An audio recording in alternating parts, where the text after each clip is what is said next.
개를 기억하셔야 돼. 따라서 면적을 가격 결정의 중요한 요소로 삼았다면 계약서에다가 몇 평당 얼마씩 기재하지 않았어도 수량 부족이다. 그 다음에 이 땅을 우리 경매로 샀어. 경매. 여러분들 경매로 땅을 샀을 때는 그 수량 부족으로 보지 않아. 이거 주의하셔야 돼요. 그래서 여기 어디 있느냐 쭉 봤더니 경매에 없나? 여기 있네. 만약 갑이 이 토지를 경매법원에서 여기 봐, 경매법원에서 매각을 받았대. 그 면적이 200, 700제곱미터 300평이 부족해. 그러면 선의의 갑은 배당받은 채권자에게 자, 경매의 경우에는 수량 부족은 여러분들 대금감액 청구할 수 있잖아요, 이런 거. 그런데 경매의 경우에는 여러분들 그냥 법원에서 등기부에 뭐 얼마 기재한 거 있잖아요. 이런 것들은 그냥 단순히 기재로 보고 자, 땅을 살 때는 수량 부족 매매라는 걸 없다 하시면 돼요. 경매의 경우에는. 그래서 경매의 경우에는 수량 부족이라고 하는 사실은 존재하지 않는다. 그래서 3번 틀렸어요, 이런 것들. 자, 2번 보자. 옳은 것은 갑은 을에게 원시적 일부 불능의 이유로 계약 체결상의 과실 책임 물을 수 없다. 그래서 우리는 원시적 전부 불능은 무효이고 원시적 일부 불능은 유효이고 매도인의 담보 책임으로 간다고 그랬죠. 이게 원시적 일부 불능이지. 원시적 일부 불능이므로 자, 원시적 일부 불능임을 이유로 함으로 과실 책임 생기겠어? 담보 책임 생기겠어? 담보 책임. 그래서 2번이 정답인데 이 어려울까 봐서 정답은 맞히게 한 거예요, 제가. 또 나중에 55점 맞았느니 어쩌니 할까 봐서 정답 맞게 했는데 요거 수량 부족 매매에서 경매의 경우에는 수량 부족 매매라는 건 존재하지 않고 그 다음에 수량 부족이라고 하는 것의 기준은 위치냐 가격이냐 이렇게 주의하시면 되고 네 번째 계약 체결 시에 실제 면적이 2,700제곱미터이면 알았다 이게 알았다. 매수인은 계약을 해지할 수 없지만 손해배상을 청구할 수 있다. 틀렸죠. 왜냐하면 수량 부족 원시적 일부 불능은 악의는 안 되지 않습니까? 수원선. 그래서 수량 부족 원시적 일부 불능은 선의에만 되고 목적 달성 가능하면 대금감액 손해배상, 목적 달성 불가능하면 해제 손해배상, 그 다음에 제척 기간은 수량 부족 안날로부터 1년이다 이렇게 배웠죠.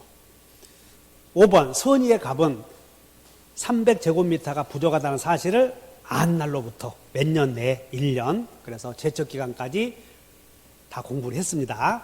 그래서 정답이 2번 매도인의 담보 책임 중에서 수량 부족에 대해서 배웠죠. 그 다음에 이제 매매가 끝이 나면 여러분들 교환에 대해서도 꼭 한 문제가 나와요. 근데 교환은 요즘에는 시험이 어렵게 내는 경향이 있거든. 그래서 교환은 이제 기본적으로 낙성계약이고 채권계약이고 여러분 채권계약은 부담행위 아니에요. 그래서 부담행위에는 편무냐 쌍무냐 나누어서 쌍무 그러면 동시행 항변권 위험부담 생기고 쌍무계약은 모두 유상계약이다. 그러면 유상계약에는 매매에 관한 규정이 준용된다. 그래서 자 첫째 이 교환계약은 요물계약이다. 틀렸지. 낙성계약이다. 둘째 계약 체결 시에 갑이 X토지의 시가를 허위로 높게 고지했다. 그래서 을은 사기를 이유로 취소할 수 있는가? 틀렸죠. 그래서 우리 사기 강박 배울 때 침묵도 사기 강박이 될 수 있는데 교환계약의 당사자가 목적물의 가격에 대해서 침묵을 지키는 것은 일반적으로 있을 수 있는 일이다. 그러므로 사기 아니다. 세 번째, 계약 체결 후 X, Y 토지가 모두 수용되었을 때 갑은 을의 수용보상금 청구권에 대하여 권리를 주장할 수 있다. 쌍무계약이니까 동시행 항변권 위험부담 문제가 생기는데 여기 보시죠. 이 갑의 토지에 대해서 1억에 매매했는데 갑의 토지에 대해서 1억에 매매했는데 이게 수용이 되었어. 여기서. 그럼 매수인은 채권자는 선택할 수 있죠. 첫 번째로 채무 소멸하면서 채무 소멸하면서 위험부담 주장하면서 부당이득 내놓으라고 계약금 준 거 내놓으라고 하거나, 두 번째 채무 소멸 주장하지 않고 자기 채무 이행하면서 보상금 내놓으시고 대상 청구권 행사할 수 있지. 근데 이 대상 청구권은 보시라고, 여기 보시라고. 자기 채무 이행하면서 청구하잖아. 자기 채무. 부산댁 나오셨나? 부산댁이 누군지 아나 모르겠네. 김혜원이라고. 이 대상 청구권은 그냥 수용권만 내놓으라고 하는 것이야. 자기 채무 이행하면서 하는 것이야. 부산댁.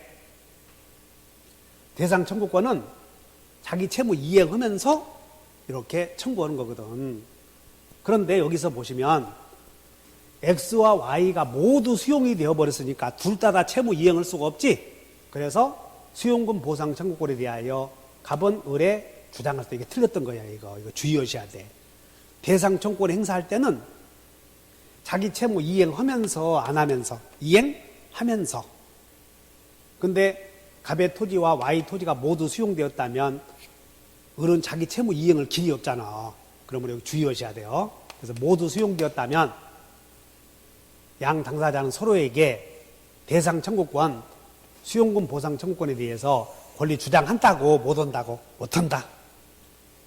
네 번째, 갑과 을의 양 채무는 동시행 관계에 있다. 맞고, 그 다음에 교환해서 목적물의 가격이 X 토지와 Y 토지에 대하여 가격이 부족하면 일방이 내가 토지 주면서 보충금을 주겠다 할 수 있어. 그럼 이 보충금은 매매의 대금에 관한 규정이 적용이 돼. 따라서 보충금은 금전이어야 한다 그러면 오해야 되고, 따라서 매매에서 대금을 안 주면 계약을 해지할 수 있는 것처럼 보충금 안 주는 것을 이유로 계약을 해지할 수도 있다 해야지. 그래서 자, 교환계약 한 문제 틀리지 않도록 하시고, 교환은 낙체 쌍유이다 이렇게 외워놓으시면 돼요. 낙체 쌍유이다.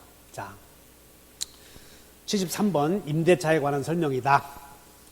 첫째, 임대인은 임차인의 의사에 반해서도 보존행위 할 수 있는가? 임대인은 임차인의 의사에 반해서도 보존행위 할 수 있어요. 근데 임차인이 화가 나잖아. 그럼 임차인은 어떡하라고 그랬어? 계약 깨라고 그랬지. 그래서 임차인의 의사에 반해서 보존행위를 하고 이로 인해서 임대차 목적 달성할 수 없죠. 그럼 임차인은 계약을 해지할 수 있다. 이렇게 한다. 그래서 어떻게 막 임차인 의사에 반해서 막 집 들어와서 막 때우고 하는가? 이렇게 생각하시면 안 돼. 있다. 자, 임대인이 수선 의무를 이행을 했대. 여기서 문제는 수선 의무를 이행하지 않음으로 하나와 수선 의무를 이행한 경우 두 가지가 있어요. 수선 의무를 이행하지 않음으로써 목적물의 사용 수익에 지장이 생긴 경우 임차인은 여기 어쨌든 임차인은 그 지장의 한도에서 차임 지급을 거절할 수 있어요. 근데 여기는 수선 의무를 이행했다고 그러지 않았어? 그랬어도 할 수 있다고 주의하셔야 돼. 수선 의무를 이행하지 않음으로써 또는 이행함으로써 지장이 초래되었어도 임차인은 지장의 한도 내에서 차임 지급을 거절할 수 있다. 그 다음에 보증금 나오죠? 그래서 보증금 나오면 임대인은 임차인의 모든 채무를 공제할 수 있어. 그것이 무슨 전부 명령에 의해서 채권이 압류되고 이런 거 묻지 말어.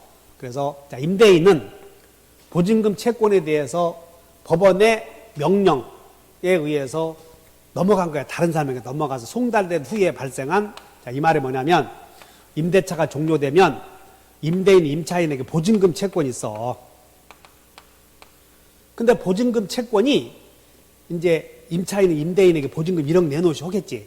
근데 그것이 전부 명령에서 넘어갔다는 거야. 다른 사람에게. 그래서 이 임차인에 대한 채권자가 소송을 제기해. 임대인 여기서 소송을 제기해서 판사님 임대차가 종료되면 보증금을 이렇게 넘겨주시오라고 소송을 제기해. 그러면 판사는 임대인 너는 임대차가 종료되면 보증금을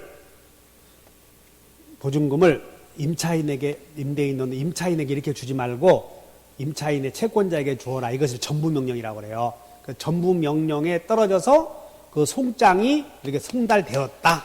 자, 이 경우야. 송달된 후에 발생한 연체 차임을 보증금에서 공제할 수 없다. 그래서 여러분들은 보증금만 나오면 임차인의 연체 차임을 당연히 다 공제할 수 있다. 이렇게 해버리면 돼요.